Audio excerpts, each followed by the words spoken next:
ازاي تتخلص من القولون في 4 خطوات. اول خطوه انك تبتدي تشرب ميه كتير في اليوم، وما تقوليش بشرب ميه كتير. احنا لو جينا حسبنا الميه اللي انت بتشربها هتلاقي نفسك اصلا مش مكمل لتر، وبتشرب كميه كافيين كتير جدا مقارنه بكميه الميه القليله اللي انت بتشربها. فانت لازم تشرب في اليوم على الاقل 3 لتر، و3 لتر ده مش كتير. ازازتين لتر ونص هو فعليا انت شربت 3 لتر ميه.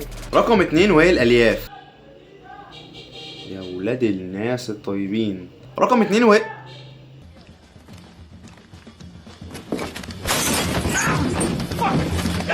رقم 2 وهي الالياف، اللي هو خيار، طماطم، بصل. لازم تدخل الياف في الدايت بتاعك، لان ده هيحسن من جودة الهضم بتاعتك وهيقلل بشكل كبير جدا من الام القولون.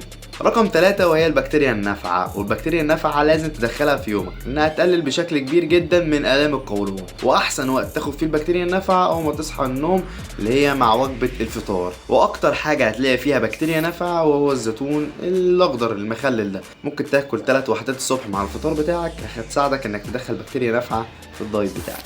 رابع حاجة وهي اهم حاجة، لازم تقلل من اكل المسبكات والزيوت والكلام ده كله.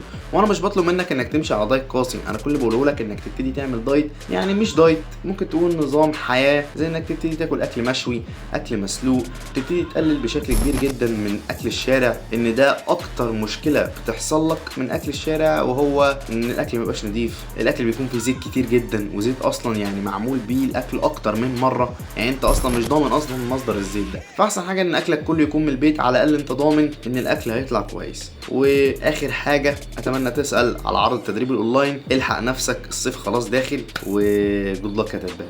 سلام.